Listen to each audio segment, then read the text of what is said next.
This is where he's listed as a co-conspirator. Can I finish my answer? Come on, let me finish my answer. Mr. Chairman, this is how this works. Can I have my time back? Mr. Chairman, good question. On that? It's a political joke, and I need to give my answer. Catching you red-handed. There was one redaction. Invited you in. This guy has Trump derangement syndrome. He needs to get. You're a failed politician, hypocrite, because he voted against the ban that we were talking about on deep fake AI porn. Only 2 people voted against it, and you were one of them, hypocrite. That's Memorandum targeting parents. For goodness sake, as the gentleman from California just pointed out in his 5 minutes, the gentleman from Kentucky is recognized for 5 May I minutes. respond very briefly to her statement? Well, I think we can do that probably on one of our members' time. Okay, thank you. I don't want that to get away. Thank you. Yep. Thank you, Mr. Chairman. Behind me, I have 3 documents from the DOJ production that are emblematic of the massive failure of the DOJ to comply with the Epstein Files Transparency Act. To my right is an email that was sent by the victims' lawyers to the DOJ. It was a list of names not to redact, a list of names not to release. What did the DOJ do with this email? They released this email in the document production. Literally the worst thing you could do to the survivors, you did. And they're getting phone calls. A lot of these people didn't want to be known. And we know you touched the document because you redacted one name and you redacted the lawyer's name, but you left the survivor's name there. The next document I want to show you, that was in the title, the victims' survivors' names, all right? The title of this one is Child Sex Trafficking, Co-Conspirators. Fully redacted. And by the way, I'm going to unredact them here. Les Wexner is in this. Now your your deputy attorney general said, oh, well, he appears hundreds of times in the files, but he doesn't appear in this file until I forced you to release it, where he's listed as a co-conspirator, not to tax evasion, but to child sex trafficking, not to prostitution, not to money laundering, child sex trafficking.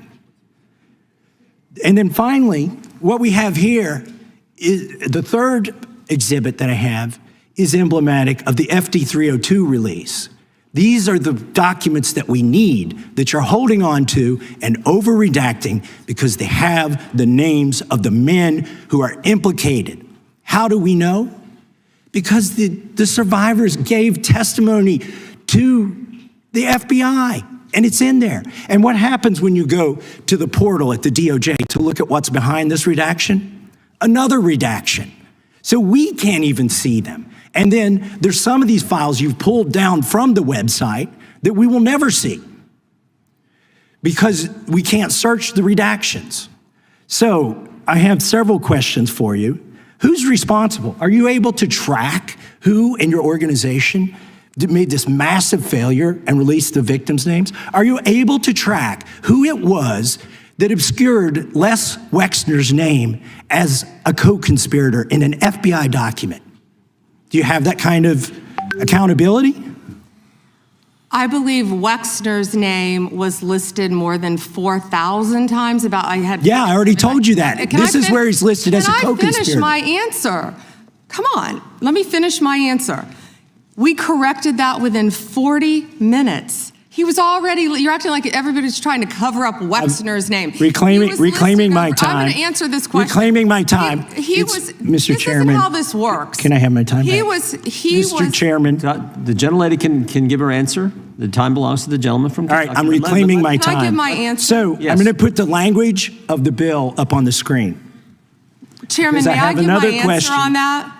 It's a political joke, and I need to give my answer on that. We'll let the Attorney General respond, and then the gentleman can move to his next question. It's my time. Within 40 minutes, you asked me a question. Within 40 minutes, Wexner's name was added back. Within 40 minutes of me catching you red-handed. There was one redaction out where of he's over listed as a co-conspirator. And we invited you in. This guy has Trump derangement syndrome. He needs to get, you're a failed politician. Gentlemen, you need to get on to these matters. Mr. Chairman, please restore his time and remind the witness of the rules here. There is no credible information.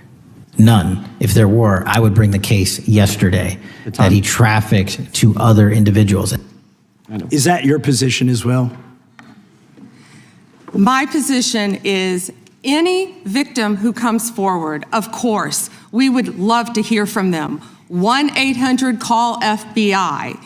Did you ask Merrick Garland that the last 4 years? Did you talk about Epstein? I am reclaiming my time. I'm glad you're asking about Merrick Garland. You don't get to reclaim because time this when is you don't- bigger than when you can't- Watergate. when I don't answer a question the way This you goes want. over 4 administrations. You don't have to go back to Biden. Let's go back to Obama. Let's go back to George Bush. This cover-up spans decades, and you are responsible for this portion of it. And that's now, where the I want to most know at what point did the FBI and the DOJ decide that Lex Wessner was not a co-conspirator? Because our Epstein Files Transparency Act requires you, please put it back on the screen, please, to release the internal decision about whether to prosecute him or not, and it's not in the files, and it's not in the files for any of these other men. Time of the gentleman has expired. May she answer? And he's a hypocrite because he voted against the ban that we were talking about on deep fake AI porn. Only 2 people voted against it, and you were one of them, hypocrite. The gentleman's time has expired. She didn't answer the question. Mr. Chairman, Mr. Chairman, could she answer the question? Chairman, I was wondering. The gentlelady's allowed, the Attorney General's allowed to respond the way she wants to respond to any member's questions, Republican, Democrat. All right, I have unanimous consent request. Gentleman's recognized for a UC. All right, this is an example. I'm submitting these 302 forms that are entirely redacted, even when you go to look at them. Without objection. I'm submitting a witness statement that implicates Les Wexner. Without objection. I'm submitting an article from the New York Times that the DOJ released nude photos and identifiable pictures of the victims. I'm submitting a letter from A.G. Bondi to Kash Patel, imploring him to quit keeping the files when you found out that they were keeping files from you, because they're still redacting files that you... Chairman, are we going to recess for votes? Yes, we are. I'm submitting for unanimous consent a document of 17 individuals who've resigned because of the Epstein files. Without objection.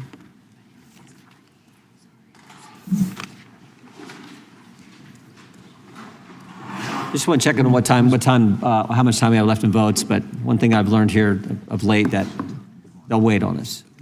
How much time do we have? Oh, they just called. Okay. The chair now recognizes the gentleman from Maryland. And thank you, Mr. Chairman. I want to start by saying I appreciate what you said, Attorney General Bondi, and you said it to me personally, that you take the personal security of every member of Congress seriously and that people can contact you about that. And in these times, that's a very serious matter. So I thank you for that. Article 2, Section 1, Clause 7 of the Constitution is the Domestic Emoluments Clause. And it says that the president is limited to his salary in office and cannot receive any other money from the federal government while he's in office. It cannot be increased by $1.